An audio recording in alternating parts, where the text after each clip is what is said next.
Welcome back, ایک بار پھر آپ کی خدمت میں حاضر ہے عشق رمضان ٹرانسمیشن کے ساتھ ٹی وی 1 سے براہ راست عالم ٹائم ہمارا سیگمنٹ ہے اور اعتکاف کے موضوع پہ گفتگو ہو رہی ہے۔ ڈاکٹر فضل صاحب یہ بتائیے، زندگی میں ایک بار کم از کم ایک بار اعتکاف ضرور کرنا چاہیے، بالخصوص نوجوانوں کو، اس ترغیب کے بارے میں آپ کیا کہنا چاہیں؟ بسم اللہ الرحمن الرحیم، رب اشرح لی صدری ویسر لی امری واحلل عقدۃ من لسانی یفقهوا قولی، رب زدنی علما، سبحانک لا علم لنا الا ما علمتنا انک انت العلیم الحکیم، اللہم صلی علی محمد کما تحب وترضى له۔ شبیر بھائی، آپ نے بہت خوبصورت سوال کیا ہے اور اسی میں اعتکاف کا پورا فلسفہ موجود ہے۔ صرف نوجوان ہی پر منحصر نہیں ہے، ہر فرد کو زندگی میں ایک مرتبہ اعتکاف کی منزل سے گزرنا چاہیے۔ ایسا کیوں ہے؟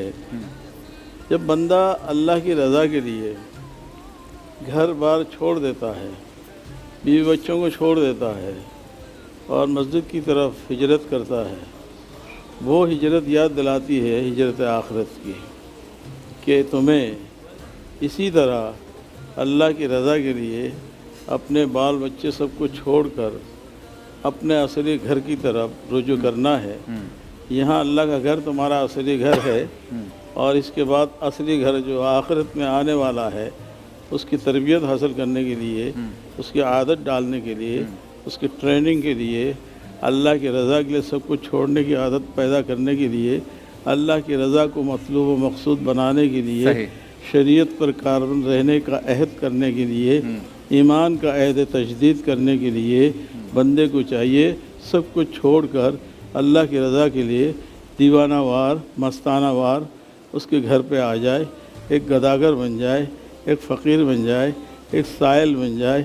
پروردگار، میں تیرا دیوانہ ہوں، تیری رضا چاہتا ہوں، تیری محبت پر تیرے گھر پر پڑاؤ ڈالا ہوں، اب میں اور تو ہے اور میں ہوں، اب میرا سب خطا، میری سارے گناہیں تیری خدمت میں ہے، پیش ہے، تجھ سے پوشیدہ تو ویسے کچھ بھی نہیں ہے، تو جانتا سب کچھ ہے۔ ان اللہ علیم بذات الصدور، دلوں کا حال بھی تم جانتے ہو، لیکن اس کے باوجود ان العبد اذا اعترف او تاب تاب اللہ، بندہ جب اعتراف کرتا ہے اور توبہ کرتا ہے، اللہ اس کی توبہ کو قبول فرماتا ہے۔ الندم ہو توبہ، شرمندہ ہونا یہ بھی توبہ ہے۔ تو مسجد میں جا کر ہر نوجوان کو، ہر فرد کو، ہر کلمہ گو کو، خواتین کو اپنے گھر میں یہ ٹریننگ ضرور حاصل کرنا چاہیے۔ کیوں حاصل کرنا چاہیے؟ میں نے تمہید میں یہ بات بتا دی، اللہ کے لیے سب کچھ چھوڑنا ہے، اللہ کے لیے دنیا کو چھوڑنا ہے، دوستوں کو چھوڑنا ہے، بہت سے جائز کام جو پہلے جائز ہے اب ناجائز ہے۔ سرکار دو عالم صلی اللہ علیہ وسلم کا فرمان عالی شان ہے کہ بندہ جب اعتکاف میں بیٹھتا ہے وہ گناہوں سے بچ جاتا ہے۔ وہ کام جو حالت اعتکاف میں ہوتے ہوئے وہ نیکی کے، وہ خیر کے کام انجام نہیں دے سکتے، اللہ تعالیٰ ان کاموں کا اس کا اجر بغیر کیے عطا فرما دے گا۔ اور یہ بھی فرمایا آپ صلی اللہ علیہ وسلم نے، جس نے ایک دن کا اعتکاف کیا اللہ کی رضا کے لیے، اور اس کے اگلا پچھلا سارے گناہ بخش دیا جائے گا۔ پھر آپ صلی اللہ علیہ وسلم نے یہ بھی فرمایا ہے، جس نے اللہ کی رضا کے لیے ابتغاء وجہ اللہ، من اعتکف یوما ابتغاء وجہ اللہ، اللہ کی رضا کے لیے فرمایا اس کے 3 خندقیں 3 یعنی جہنم سے اس کو دور کرے گا۔ ایک خندق کی مثال حدیث میں دیا، آسمان زمین کے جو فاصلے ہیں، ایک خندق کا اتنا ہی فاصلہ ہے، یعنی وہ جہنم میں جانے کا تو تصور بھی نہیں کر سکتا۔ اس لیے نہیں کر سکتا، وہ تو اللہ کی رضا کے لیے پیکر رضا بن کر یہاں پہ بیٹھا ہوا ہے۔ تو اس لیے رمضان میں خاص طور پر یہ اعتکاف کا مزہ چکنا چاہیے، اس لیے کہ 2 حج اور 2 عمرے کا ثواب آپ صلی اللہ علیہ وسلم نے فرمایا۔ رمضان کا اعتکاف جو ہے 2 حج کرنے کے برابر کا ثواب عطا ہوتا ہے، 2 عمرہ کرنے کا ثواب عطا ہوتا ہے۔ اور نبی کریم صلی اللہ علیہ وسلم میں خود معمول تھا، پہلے عشر میں اعتکاف کیا کرتے تھے، پھر دوسرے عشر میں، پھر آخری عشر میں اعتکاف، پھر آپ کے پردہ اس دنیا فانی سے پردہ فرما جانے کے بعد ہماری ماؤں نے، امہات المومنین نے اس سنت کو جاری رکھا۔ تو تمام وہ مسلمان جو اللہ کی رضا چاہتے ہیں، دل سے اپنے نبی سے عشق رکھتے ہیں، خدا کے لیے اس جگہ سے بڑھ کر اور کون سی جگہ ہوگی جو خدا سے وہ سرگوشی کرے گا, خدا سے مناجات کرے گا, واہ واہ واہ. خدا سے باتیں کرے گا. خدا تو دوست ہے نا, ہاں. تو دوست سے تو بات کرے گا نا. صحیح. اب تو معبود کا جو تعلق ہے جو نماز میں قائم ہوتا ہے وہ تو حالت نماز میں ہر وقت ہے. صحیح. وہ اس سے بڑھ کر تنہائی اور کیا ہوگی کہ رب اے اللہ میں فقیر بن کے تیرے در پہ آیا ہوں, اب تو سب کچھ معاف کرا کے جاؤں گا, رحمت کا خزانہ لوٹ کے جاؤں گا. اور آخری عشرہ جس میں لیلۃ القدر بھی وہاں 21ویں شب مل رہی ہے, ساری طاقتیں اس جگہ پر اس کو مل رہی ہیں, اس مقدس مقام میں.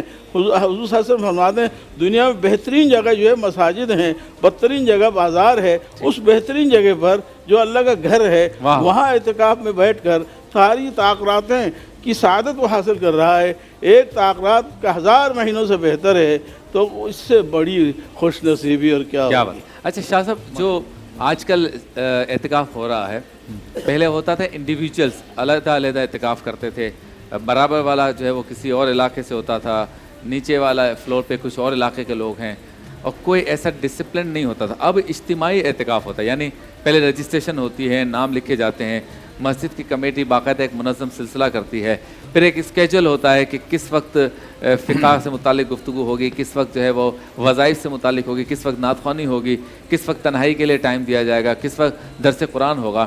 آپ کیا سمجھتے ہیں پہلے والا اعتکاف جس میں بندے پر منحصر تھا کہ وہ تنہا اپنی چادر کے اندر, یعنی کہ جو وہ دو طرف سے چادر بنا کر ایک حلقہ اپنے لیے بناتے ہیں تنہائی کا, اس کے اندر بیٹھ کر اپنی مرضی سے جو اعتکاف میں جو بھی اس کے معاملات تھے اس کو طے کرتا ہے, وہ اچھا تھا, یا اب معاملات جو کہ ایک اسکیجول کے تحت اجتماعی اعتکاف کی امبریلا کے نیچے ہو رہے ہیں وہ زیادہ بہتر ہے؟ بسم اللہ الرحمن الرحیم. دیکھیے دونوں صورتیں اپنی جگہ پر درست ہیں.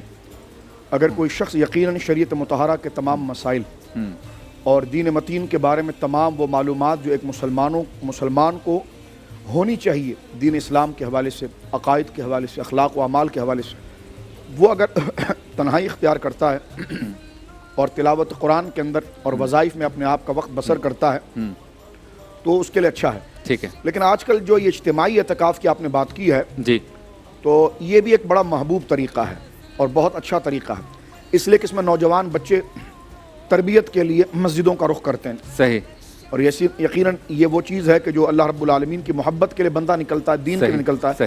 تو جو شیڈیول آپ نے بتایا ہے, تو جو مسجد کے اندر علماء یا نیک لوگ جو ان کی تربیت کے لیے رکھتے ہیں جی, تو اب آپ دیکھیے کہ ان 10 دنوں کے اندر اعتکاف تھا اللہ کے لیے. جب اللہ کو پہچانو گے نہیں تو اس کے لیے ٹھہرو گے کیا؟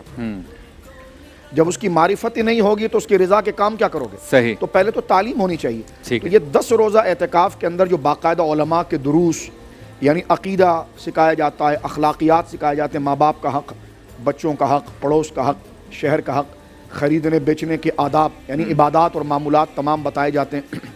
پھر اس کے بعد خاص طور پر جو ہے نمازیں, پھر طہارت کے مسائل, پاکیزگی کے مسائل, فرائض کی اہمیت, خوف خدا, پھر حضور علیہ السلام کی محبت, صحابہ کی محبت. تو گویا کہ پورا یہ پیکج ہوتا ہے. تو ایک بچہ جو ابھی تک اس سے آشنا نہیں, اس کو جب یہ تمام چیزیں مل جاتی ہے تو وہ اس درجے میں پہنچ جاتا ہے کہ اب وہ تنہا بھی رہے تو بڑا میچور ہو کر اپنے رب کو یاد کر سکتا ہے. تو ایک تعلیمی طریقہ اگر اس شرائط کے ساتھ ہو اور کیا جائے تو یہ ایک بڑی خوبصورت تعلیمی صورت ہے کہ جو باقاعدہ مساجد کے اندر کی جاتی ہے, لیکن مساجد کے آداب کو ملحوظ رکھا جائے گا اور مساجد کے تمام تقاضوں کو ملحوظ رکھا جائے گا, جس کو آگے چل کر ہم ذکر کریں گے. ایسی کوئی چیز اس کے اندر شامل نہ کی جائے جو آداب مسجد کے خلاف ہو. جی اس پہ بات کرنی ہے, بالکل بات کرنی ہے. ایک مختصر سا وقفہ, پھر یہ بھی دیکھیں گے کہ اس اعتکاف میں جس میں اجتماعی طور پر سسٹم سینٹرلائزڈ ہوتا ہے, کہیں آداب مساجد کا خیال رکھا جاتا ہے یا نہیں رکھا جاتا. ایک مختصر سے وقفے کے بعد. وعطرها يبقى إذا مست أيادي الله الله وعم نوالها كل العباد وعم نوالها كل العباد.